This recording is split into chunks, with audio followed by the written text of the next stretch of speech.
What's happening, people? What is happening? Hopefully everyone had a good weekend. A relaxing one. I did. Didn't do much. Just went to the gym, went out for a couple of drinks. Nothing much.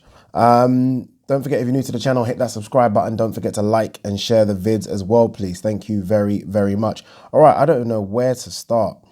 Where should we start, people? I haven't got a clue. All right, should we start with this Deontay Wilder, Tyson Fury, Bob Arum, Frank Warren thing? I've seen a number of people say that the Wilder-Fury fight is now cancelled, and as a result, Fury can now fight AJ, basically, if AJ gets past Pulev, even though we don't know what is going on with that fight, right? Now, Shelley Finkel, Wilder's manager, has come out and said that's rubbish, that the fight isn't cancelled. There's been a lot of speculation of though Wilder had until a certain time to get the trilogy fight on, right, because of the contract. But after that date, basically, he has no legs to stand on. Like, Fury can go and do his own thing. Shelley Finkel is basically refuting that. That's not the case. Plus, we are going through weird circumstances in the world. So I feel like every contract really is going to have extensions on it because of what's happened. So Shelley Finkel's not in agreement with a lot of people's thoughts on this subject. Now, Bob Arum was on TalkSport, and he did say that they're struggling to get a date. That's just what it is. They're struggling to get a date for Fury versus Wilder. The date they were looking at initially was December 19th. That's when the fight was going to happen. Hence why they kept on saying the fight will happen at the end of the year. Problem is, in America now, December 19th is a massive day for college football and the NFL. So you're having to compete with both of those, and it's just, you're not going to win, right? You're not going to win at all. If you're trying to go head to head, then forget it, right? NFL and college football. So that's the issue. And because of COVID, everything now is condensed. So where there might not have been college football on, there is now a lot of college football all kind of sandwiched together. So that's the problem. So it isn't a case of the fights being cancelled. It's a case of there just isn't a date for the fight. I think what they had hoped was that they could have done the fight abroad and got a massive site fee. I think that's what they hoped, that they could have done the fight in Saudi Arabia or somewhere else, maybe where the UFC are doing Fight Island, got a massive site fee, and that would have covered everything, and that was it. That was what the hope was. I don't think that offer came in. I just don't think they got any offers whatsoever to stage the fight abroad. So as it stands right now, the fight isn't on, but that's just because there is no date. It's not because Team Wilder don't want to fight. It's not because Fury doesn't want to fight. It's just there is no date to stage the fight.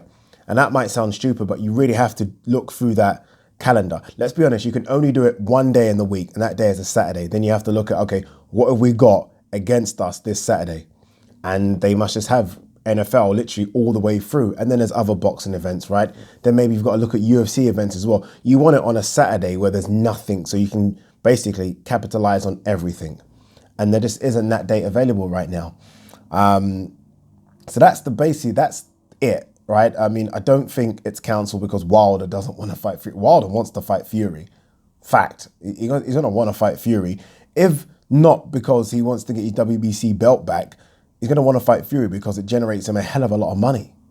Like 20 million plus. So he's going to want that fight. So don't listen to any of those people saying, oh, Wilder's ducking Fury. Wilder ain't scared of Fury. It's not how fighters think. So, well, some fighters anyway. So yeah, that's the situation with that now.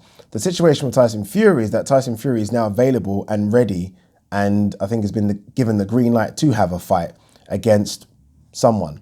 Remember, he is a WBC champion, so he can't go crazy. Like, I don't think he can drag a Tom Schwartz-like to the table. He still has to fight someone, I believe, in the top 15 of the WBC, if I'm correct. So it'll be interesting to see who he does fight.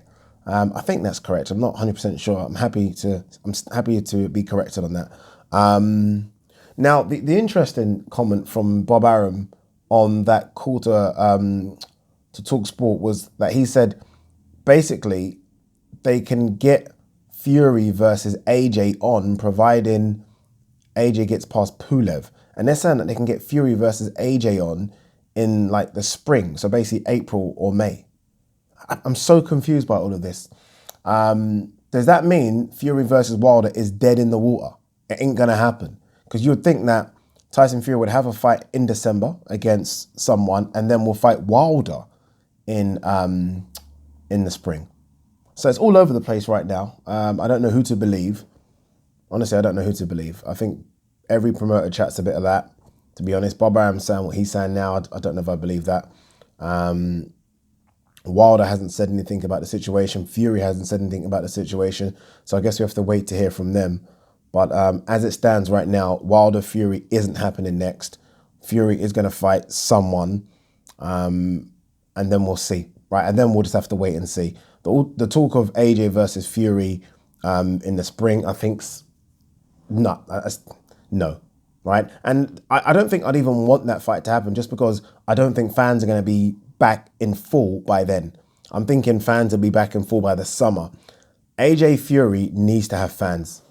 Like, there's some fights I just want to see, right? Fans or no fans. AJ Fury needs fans. It needs fans. Look, it will do crazy numbers at the box office, so it doesn't need fans from a financial standpoint, but it just needs fans there. It just needs it. It's one of those ones where you can't have that with no fans. You just can't. So, yeah, I don't know. We wait and see, right? We wait and see what's going to happen with AJ Pulev. We wait and see for a date. I was tricked by some fucking tweet today, which I thought was from Eddie Hearn. It wasn't, but it had so many thousand retweets. I thought it must be. And it said something like AJ Pulev December. It's finally done. I was like, oh, but it wasn't it. I'm sure most of you got tricked by that tweet as well. Yeah, I just don't know what's going on, man. Well, I do know what's going on. I just kind of briefly explained it, didn't I? December the 19th was the date, and they can't do that because of college football. Oh, that's nice green tea. Oh, and they can't do it because of the NFL. That's what it is. That's what it is. I don't think people should read too much into it. That's all it was. The fight was supposed to happen in August. COVID happened. Remember, it was supposed to happen, I think, July or August. COVID came. And then it was a case of, okay, we all found out how much fans paid to go and watch the first fight, or something like 17 million. They're like, we'll wait till fans come. Fans haven't come. Okay, we're going to do it behind closed doors. Here's the date. The date's there. Okay, shit, no, we can't do it that date no more. College football's happening and NFL's happening. The interesting thing will be, will Wilder have a fight? I mean, we're hearing Fury's going to have a fight. What about Deontay Wilder? Is he going to have a fight? That'd be interesting to see. Can he go straight from...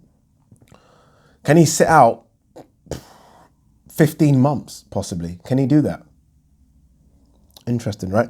A couple of fights yesterday on BT Sports. We're going to kind of work backwards here. BT Sports put a show on yesterday. Liam Williams on that. He won first round stoppage.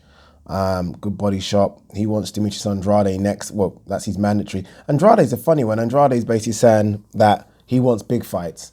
And I get it. He wants Canelo. He wants the Charlos. He wants Saunders. Those are the ones he wants. Liam Williams brings nothing to the table. That's why he doesn't really necessarily want that fight. I understand that point. He isn't scared of Liam Williams, for example. But he says he wants big fights as though... Like, he's never had a big fight, basically, is what I'm trying to get at. Like, his biggest fight was probably Vans in 2012, 13. Since then, what's he done? No, he ain't done anything.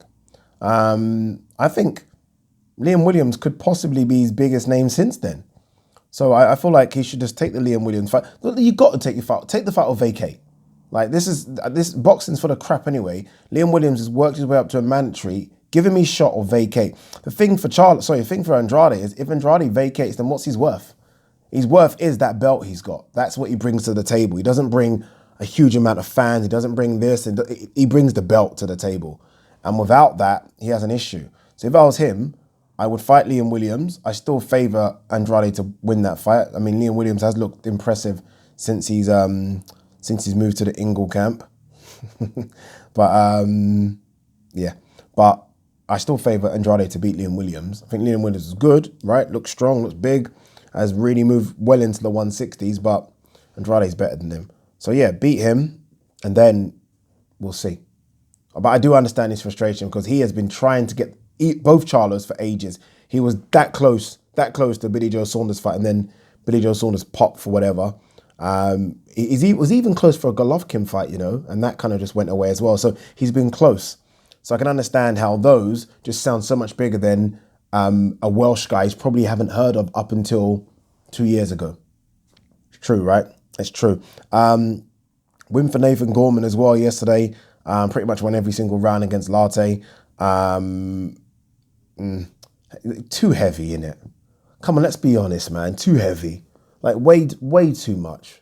That is my gripe, you know. Like staying in shape is my gripe. Just because I do it for free. I do it for vanity. These are professional athletes, and even after the fight, he says something about, I know I've got to lose weight. Well, lose it then. Why? I don't understand. Why are you talking? So you know you've got to lose weight. You've had 15 months. I think one of his kids was sick as well, and that was before the Dubois fight. But you've had 15 months to get in shape, but then you come on TV after and say, I know I've got to lose weight. Like, that makes absolutely no sense to me. Lose it. And I was so happy when David Haye kind of went in on him, saying like, you know, he's carrying 2 stone of extra unneeded weight. Like, I can't take you seriously. A lot of people ask me about Nathan Gorman just because he has good hands, right? Very fast hands. A bit like Ruiz. He's got these fat kids have got fast hands. Anyway, he's got fast hands, but he's not helping himself because he's 2 stone overweight. But then he comes and says, oh, I know I've got to lose weight. I mean, duh. Yeah, you've got to lose some weight. If you want us to take you seriously, you've got to just be in shape.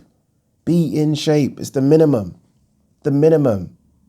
Right? I mean, 15 months to get in shape. You can't get in shape. In fact, forget 15 months. 2 months to get in shape. You can't get in shape in 2 months. No?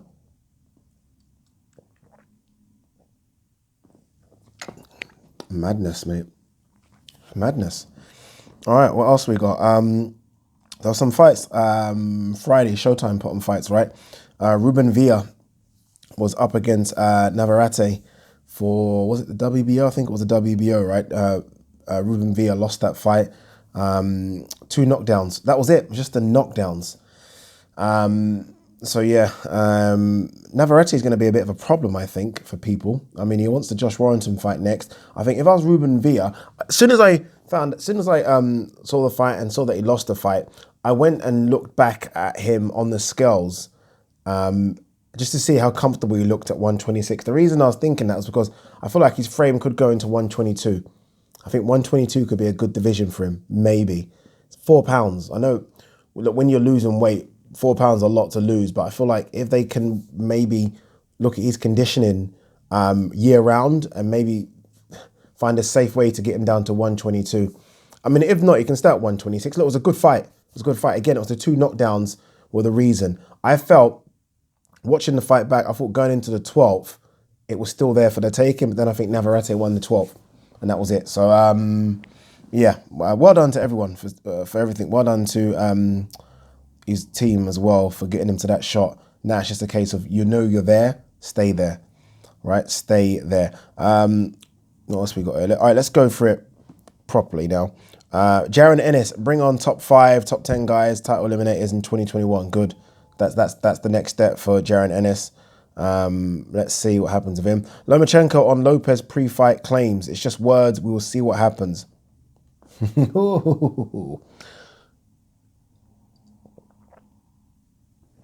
We will. Did you guys see that thing with what everyone saw? You must have. BT Sports, Dempsey, David Haye, and Black History Month. So BT Sports were doing this thing for Black History Month, and Dempsey was talking about it, saying it's only right that we as BT Sports do something, and we've got the right man for it. So I'm obviously assuming they're going to talk to the black man sitting next to him, David Haye, and David Haye's going to say something for Black History Month, and up step fucking Big Daddy Bunce. I mean, that's a bit of a boohoo, that is, isn't it? Don't you think? It's a boohoo. You're talking Black History Month. There's a black guy there, and you say we've got the best man for it, the white guy. All right, makes sense, doesn't it? What we got here? David Lemieux stops Ntitu in the 5th round to extend win streak. What else have we got here? What else we got? Sorry, I saw something about Tony Bellew. What was that I saw about Tony Bellew? I think I saw something where Tony Bellew said AJ beats Fury but struggles with Dillian White in the rematch. Cool. Don't know about that. I'm not sure about that at all, if I'm honest with you. Yeah, I'm not sure about both those things. I think AJ demolishes White in the rematch. Personally, it's just my own personal opinion. And Fury is a tough fight for AJ. Tough fight has to happen, but it's a tough fight. I think we've got confirmation now, right, of the date for Kell Brook versus Terence Crawford. Am I right in thinking that's November 14th? I think so. Good luck to Kell in that one. No longer with Dominic Ingle again. What's going on? It's weird. Like, it goes back to him, leaves him, goes back to him, leave him. Bit like Billy Joe Saunders, who has changed trainers like 3 times in this year, in his 12 months. Okay, let's get a couple of announcements. We got this kind of announced that Herring versus Frampton. Frampton trying to become a free weight champion. Free weight? What am I trying to say here? Carl Frampton trying to become a free weight world champion. What is in this drink? Carl Frampton is trying to become a free weight world champion. That's what I'm trying to say. All right, let's see what he can do. Another good thing that we found out today is that Jack Catterall has said, look, he will step aside and allow Josh Taylor to fight Ramirez for unification. Woo, that's good. That is very good. Well done to Jack Catterall. I think he's crazy personally, but well done. If that's what you want to do, then do it. I don't think we have anything else to talk about. I'm pretty tired. Peace.